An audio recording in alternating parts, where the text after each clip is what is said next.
Word of God today 3-ാം മണിക്കൂർ. പുറപ്പാട് പുസ്തകം 11-ാം അധ്യായം 1 മുതലുള്ള വാക്യങ്ങൾ. കർത്താവ് മോശയോട് അരുളി ചെയ്തു, ഞാൻ ഫറവോയുടെയും ഈജിപ്തുകാരുടെയും മേൽ ഒരു മഹാമാരി കൂടി അയക്കും.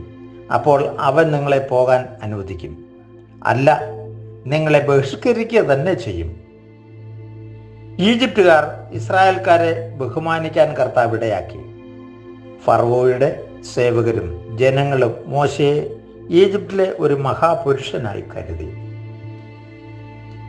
ഈശോയിൽ പ്രിയമുള്ളവരെ,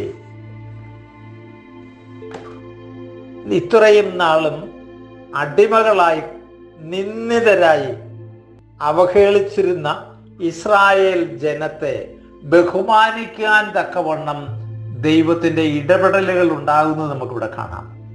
ഈ മഹാമാരികൾ ഒന്നൊന്നായി കടന്നു വരുമ്പോഴൊക്കെ അത് ഈജിപ്തുകാർക്ക് കിട്ടിയ ഈ അടികളൊക്കെയും ഇസ്രായേൽക്കാരോട് അവർ കാണിച്ച അപമാനത്തിൻ്റെ ഫലമാണെന്നുള്ള ചിന്ത അവരുടെ മനസ്സിലേക്ക് കടന്നു വരാൻ തുടങ്ങിയിട്ടിരുന്നു. അവർ ഈജിപ്തുകാരെ ഇസ്രായേൽക്കാരെ ബഹുമാന്യരായി കരുതാൻ തുടങ്ങി.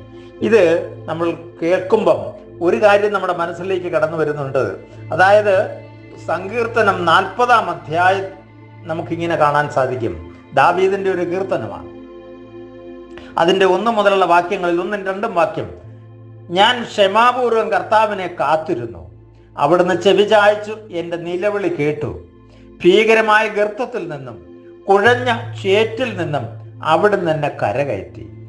എൻ്റെ പാദങ്ങൾ പാറയിൽ ഉറപ്പിച്ചു, കാൽവെപ്പുകൾ സുരക്ഷിതമാക്കി.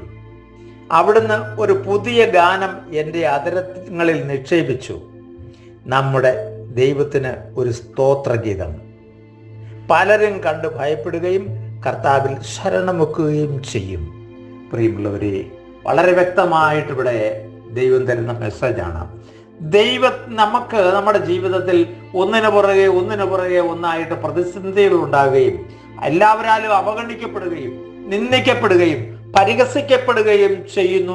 എങ്കിലും ദൈവത്തിൻ്റെ പ്രവർത്തനത്തിനായി ക്ഷമാപൂർവം കാത്തിരുന്ന് അവൻ്റെ ഇടപെടലിന് വേണ്ടി സ്വയം സമർപ്പിച്ചു കൊടുത്താൽ ദൈവം ഇടപെടും.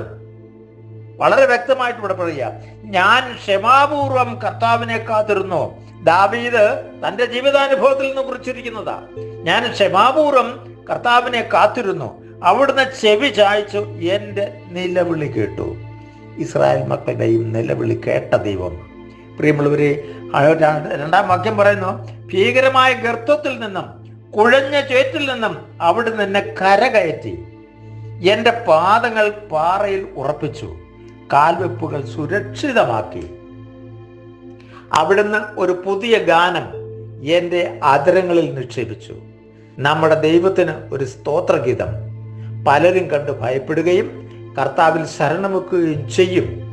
പ്രിയമുള്ളവരെ, ഇവിടെ ദാവീദ് ജീവിതത്തിൽ നിന്ന് കുറിച്ചിരിക്കുന്ന യാഥാർത്ഥ്യങ്ങൾ നമ്മുടെ ജീവിതത്തിലും അന്വർത്ഥമാകേണ്ടതാണ്. പലപ്പോഴും നമുക്ക് നിരന്തരമായ അവഹേളനങ്ങളും പീഡനങ്ങളും കഷ്ടതകളും ബുദ്ധിമുട്ടുകളും ദാരിദ്ര്യങ്ങളും പ്രയാസങ്ങളും ഒക്കെ നമ്മളെ മാടി വിളിച്ചെന്ന് വരാം.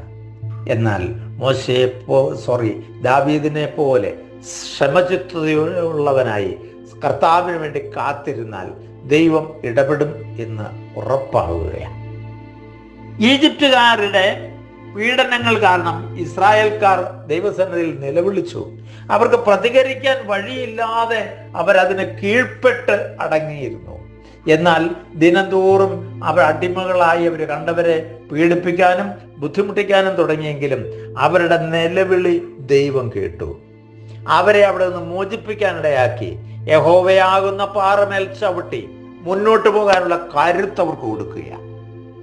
പ്രിയമുള്ളവരെ, ആ പാറ ഇന്ന് നമുക്കറിയാം, ഈശോ നമ്മുടെ പാറയാണ്. ദൈവമാണ് നമ്മുടെ സുരക്ഷിത സങ്കേതം. നമ്മുടെ പാറ അവനാണ്. നമ്മുടെ ജീവിതത്തിലും കഷ്ടതകളും ക്ലേശങ്ങളും വരുമ്പം കുഴഞ്ഞ ചേറ്റിൽ നിന്ന് നമ്മളെ ഉയർത്തുന്ന, അല്ലെങ്കിൽ ദാവീദിനെ ഉയർത്തിയ ദൈവം നമ്മളെയും ഉയർത്തും. നമ്മുടെ കഷ്ടതകളിൽ നിന്നൊക്കെ നമുക്ക് വിടുതൽ കിട്ടും. സന്തോഷത്തോടെ പുതിയ ഗാനം ആലപിക്കാൻ, കർത്താവിൻ്റെ സ്തോത്രഗീതം ആലപിക്കുവാൻ നമ്മുടെ നാവുകളെ ശക്തിപ്പെടുത്തി അപമാനിതരായ സ്ഥലത്ത് അഭിമാനിതരായി തീർക്കുന്ന ദൈവം നമ്മുടെ കൂടെയുണ്ട്. ആ ദൈവത്തിൻ്റെ കൃപയിൽ കാത്തിരുന്ന് നമ്മുടെ ജീവിതം നയിക്കാം. പിതാവിൻ്റെയും പുത്രൻ്റെയും പരിശുദ്ധാത്മാവിൻ്റെയും നാമത്തിൽ.